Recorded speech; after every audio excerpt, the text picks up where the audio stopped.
90% of the issues that families with in-home support run into are not people issues, they're system issues. What changed is usually not the person, it's the season your family's in, the complexity, and the demands around the role. If you're already doing the summer camp dance and it somehow still feels chaotic every year, you're not alone. This conversation gets to the real reason home support starts to break down, and it may not be what you think. Hey y'all, I'm your host, Courtney Cecil, and welcome back to the Life Management System. Inside this episode, I am excited to host my BFF in business, Caroline Dilbeck. Caroline is the founder of Home Teams, where she helps families build playbooks, aka systems, hence why she is here and why we get along so beautifully. So she helps families build those playbooks to help their homes run more smoothly. Her background is inside large hospital systems where success is deeply dependent on coordination, roles, and clear systems. And it's that exact experience that taught her something simple. People do their best work when they have structure and design in place to support them. So today, through her business home team, Carolyn applies that same thinking to families whose lives have grown fuller and whose household support no longer quite fits. She helps parents step back, look at the full picture of their home life, and reset the structure around it, clarifying roles, expectations, and systems so the household runs smoothly. So, Caroline, you are a match made in heaven for me, my friend. It is with my pleasure that I get to welcome you to the Life Management System. Well, thank you so much for having me. I feel the exact same. I'm really grateful for our friendship and our business partnership and the synergy that our two businesses have. Amen. Okay, so let's dig into this. Let's start with talking about summer. That is very topical for many families right now. Most Yes. particularly, they are getting a little itchy about what their kids' plans are. And it tends, like when I think about summers, even for myself, there tends to be a little bit of tension that starts to surface because of it. Why do you think that happens? And what might it be signaling to parents? Great question. I know I personally have been doing the summer camp dance since January and it's March, and I almost feel behind if everything isn't teed up by this time. So there's a real, eagerness to get everything aligned for working parents. And summer really brings childcare and home support tension to the surface for a couple of reasons. And one of the biggest is once your child is out of that daycare realm and into that school age time period, you really lose that consistency of daycare. And suddenly you have 10 to 12-week gap to fill with home support and childcare. And that's roughly a fourth of the year. I think often we underestimate. We're like, oh, it's just summer. But it's a fourth of the year.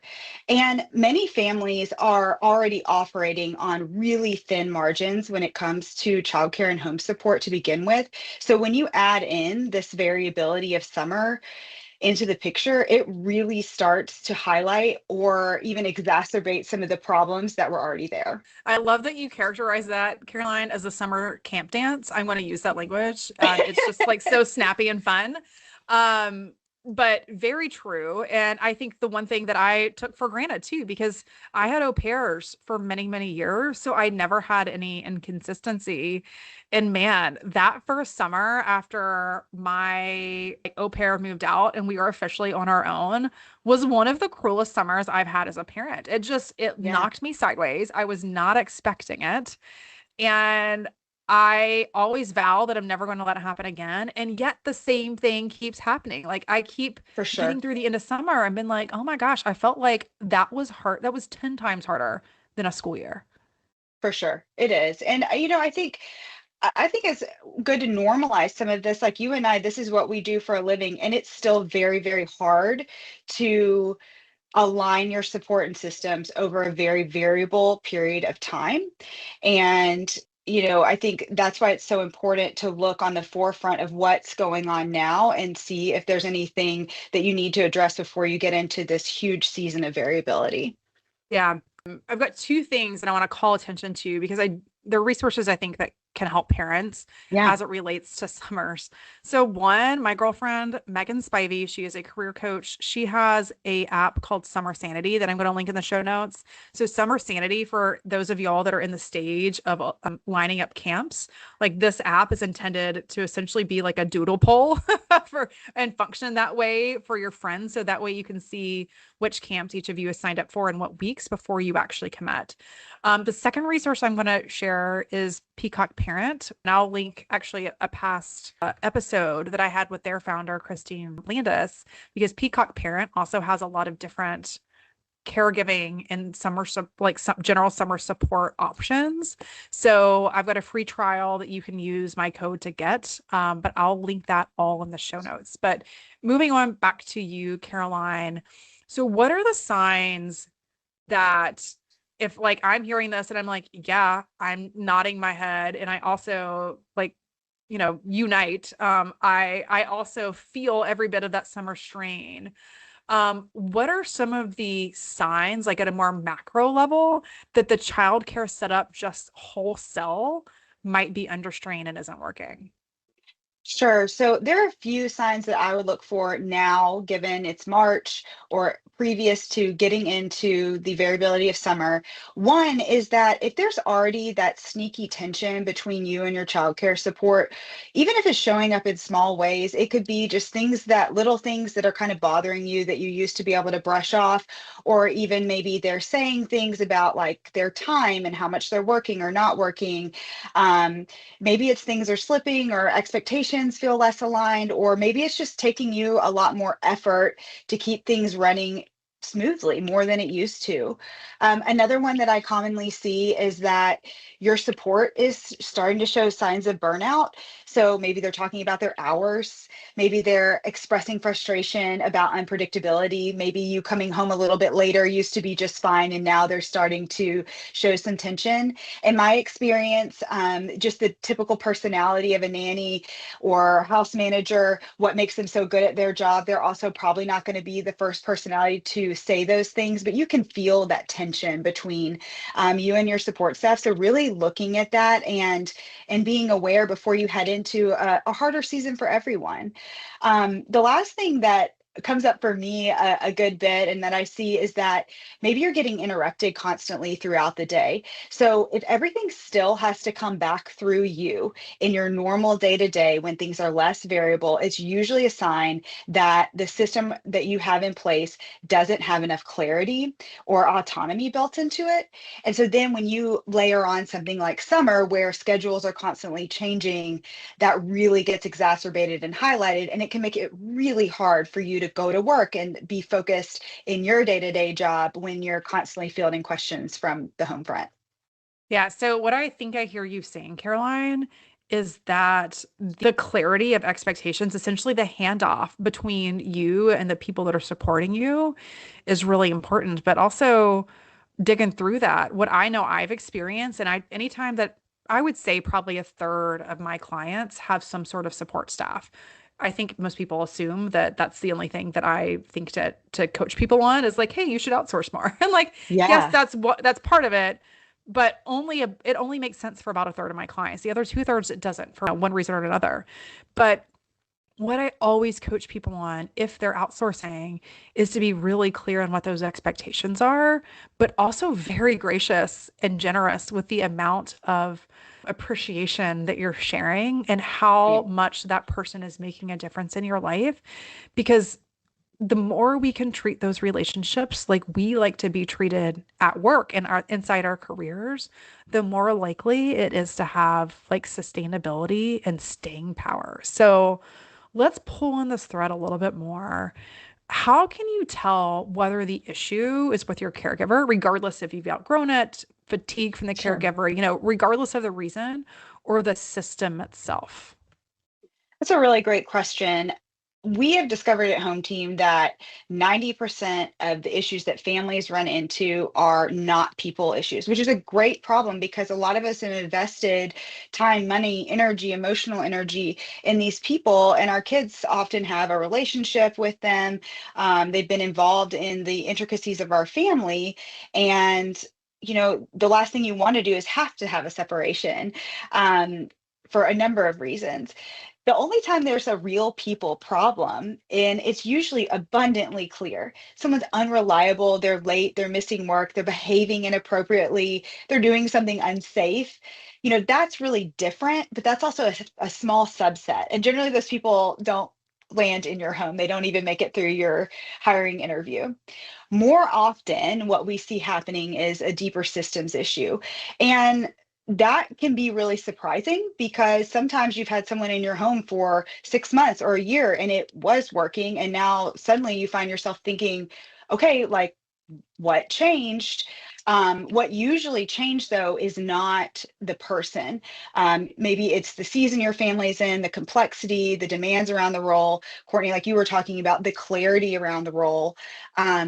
There's really four things that I think of and that I kind of look for to know, okay, hey, this is a systems issue. We're camping out here. The first is, like I said before, everything is coming back through you. You're fielding questions throughout the day. And for whatever reason, that individual doesn't feel empowered or have the clarity to work independently. The second is that everyone's not on the same page about what good looks like. We all grew up in different houses. We all have different ideas about what good looks like. There's a lot of tension that can come from our different ideas about what done well looks like. I think in my experience, most caregivers want to do a really good job, but they're not going to guess about how and what to do.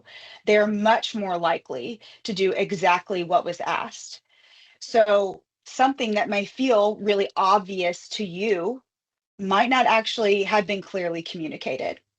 And that's where we really partner with parents to have that extreme clarity so they can really empower their home team to be empowered to do things well and to feel good about the work that they're doing. The third thing that I see is really that the same issue keeps happening over and over.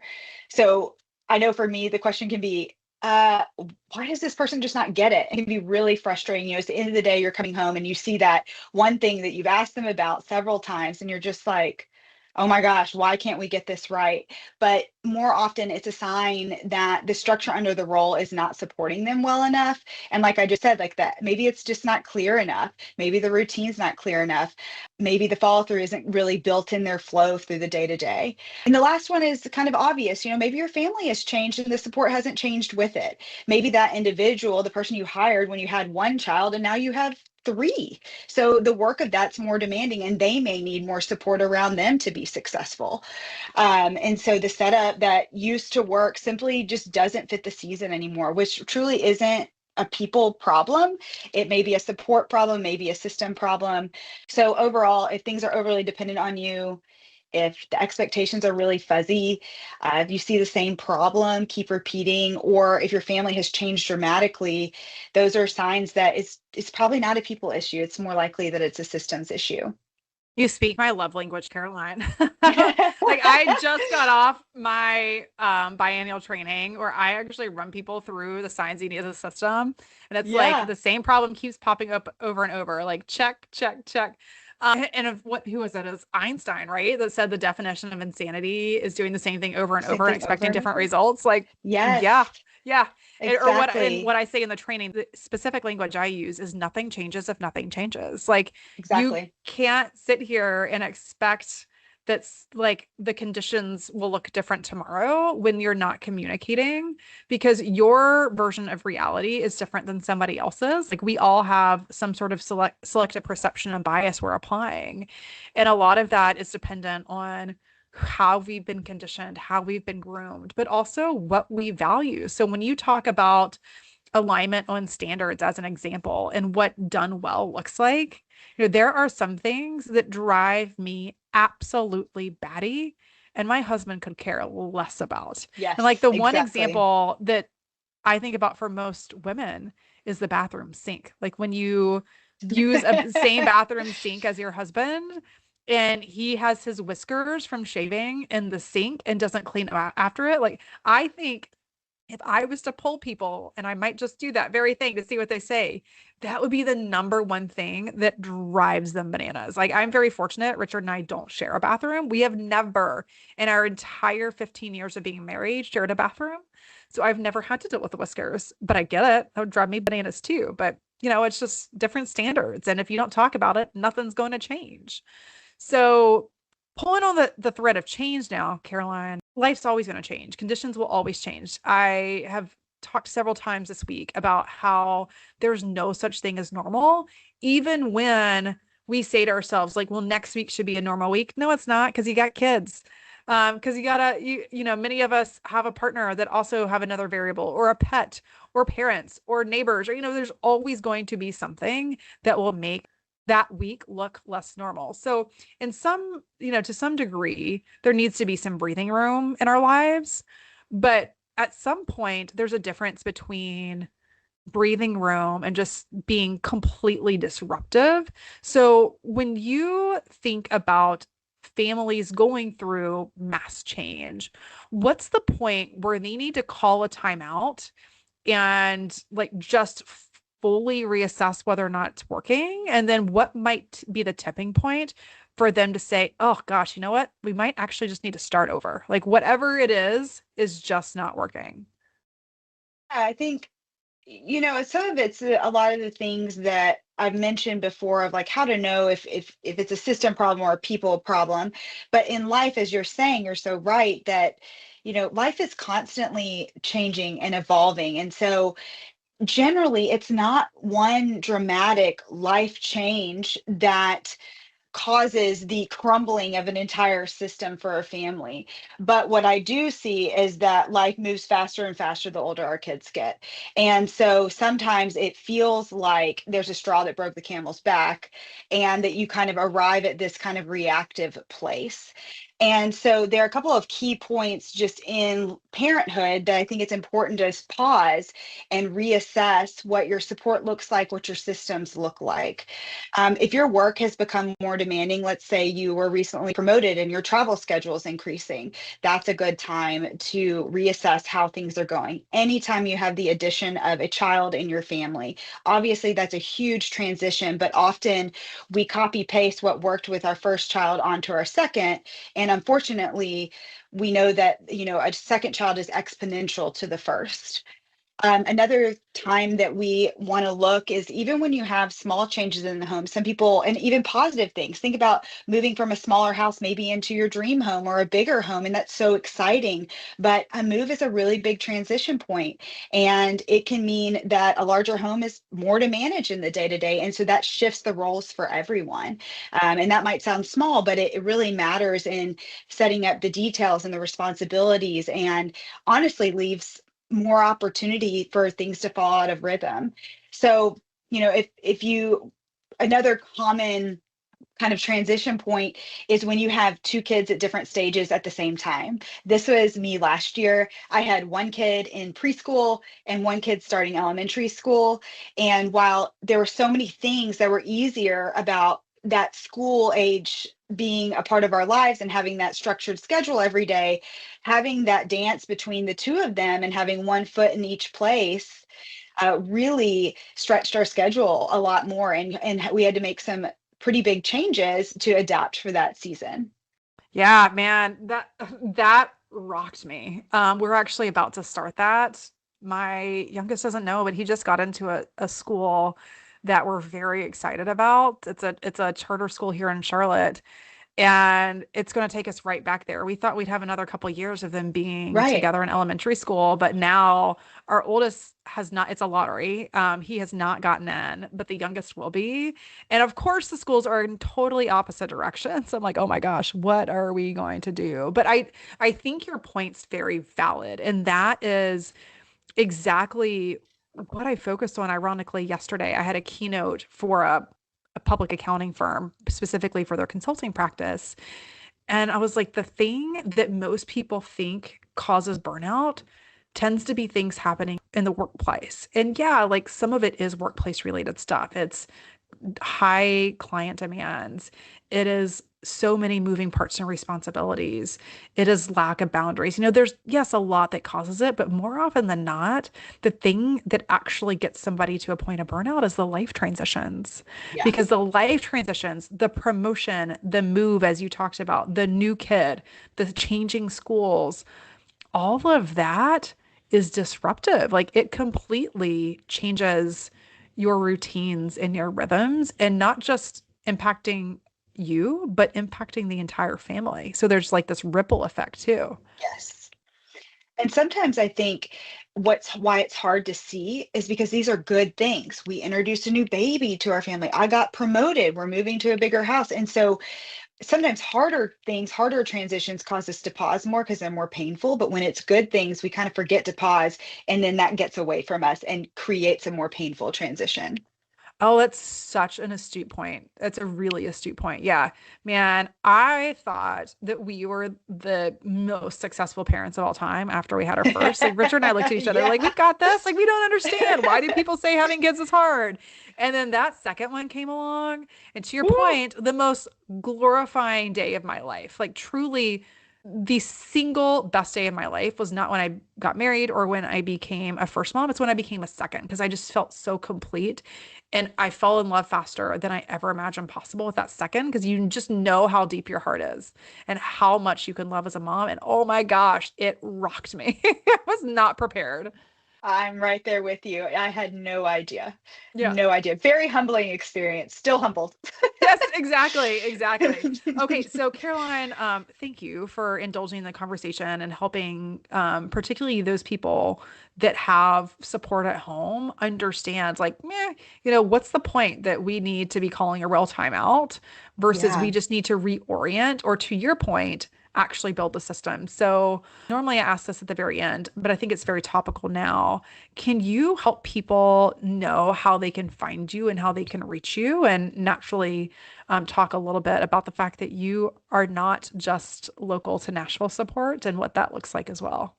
Yeah, so I'm located in Nashville, Tennessee, but we serve families everywhere virtually. And if you are someone who has support already in the home and you're kind of feeling that tension like it's not working, that's really our best point to come in. And I'm always open to just even having a conversation. And we on our website have a number that you can text and we'll text you right back, or you can email me at Caroline@hometeamplaybooks.com. Perfect. Okay. So moving on then to the lightning round questions. The All first one, right. Caroline, what's your go-to stress busting activity? Bar three. I have done it on and off for 8, 10, well, probably 10 years. And it's one of the best resets for me. If I can go consistently, I always leave in a better headspace. And I mean, it's a great workout at the end of the day too, but most of all, like really great for my mental health. Oh yeah. There was a meme that I watched last week, and it was this like big meathead of a guy that talked about, it was specifically to Pilates, not bar, but they're so similar. But it was talking about his humbling experience of like, oh my gosh. And it's like, yeah, yeah, man, feel the burn. It's hard. It Yeah, is. It's tough, man. yeah. Okay. The second, what's the last book or podcast you loved? I recently read Dear Debbie by Frida McFadden on a plane to Vegas to go see the Backstreet Boys. And I read it like on the plane flight, 2.5 hours there and back, and couldn't put it down. I even gave it to the guy next to me because he apparently likes Frida McFadden too. And he was like, I haven't read that one. So, I was going to say the same thing. I love Frida. I thought I had read all of her yeah. books and I have never even heard of this one. But the fact that you got through it in 2 hours is also tells me it's probably not one of her typical books, No, but probably more like 4 hours there and okay. back. Yeah, Okay, yeah. got it. Okay. Okay. But it was that good, it sounds like. It was so Also, good. happy early birthday, right? It's an early Oh, birthday for, thanks. yeah, Yes. like that was your the Backstreet Boys, your big birthday trip. That's my birthday trip. My big 40th trip this year was Yeah. to revisit the 90s. Yeah, I love it. I go to Ocean City, Maryland for the Oceans Calling Music Festival. You are going to have to look up that lineup. It happens in September. So any of y'all in the DC, like Maryland, Delaware area, Philly, like you got to check out that festival if you're a 90s fan. I am just so pumped about it. Okay, last question. If you could wave a magic wand, what task would you eliminate forever? Cooking, 100% cooking. If I had all the money in the world, the first person I would hire is a full-time chef to make every meal and clean up after it. Amen. Amen. Done. I think No my more. answer to this is really that I never want to have to get ready. Like my Oh, getting yeah. ready routine takes forever, but I can't, even if somebody else does it for me, it still takes my time, right? Like you Right. can't just like, I don't know, Mary Poppins, snap your fingers and Yeah. look put together and have all your lotions and potions on. But like cooking, you could literally save time by not having to cook. So Oh that yeah. is for sure, I think, to your point, the best spend of money. Okay, well, Caroline, thanks again for joining us in the life management system. For those of you tuning in, I've got a couple things in addition to Caroline's contact information I said I would drop in the show notes. So the first obviously is her contact info. I talked about Summer Sanity. That is the app where you can compare your camp schedules to your friends. I'll drop that in the show notes. I will drop a 3-month free trial to Proxy by Peacock Parent. So that is an app that you can text, as well as a resource center that has a ton of vendors that can help you this summer. And I will also drop my 3-minute quiz on boundaries. So most of us don't need more productivity hacks. We need better protection around our time and energy. So if you are feeling a low simmer of resentment for all that you're having to carry and want to see where you might need stronger boundaries, I would encourage you to take that. So I'll link all that in the show notes. But until next time, friends, thanks again for being here. And if nobody's told you lately, you're doing a great job. You've got this, mama. And if this already has you thinking about summer logistics, childcare gaps, and how you're going to make it all work, go listen to episode 26 next. That episode gives you the practical side of the conversation, how to actually design a summer childcare strategy that supports your family and your work life.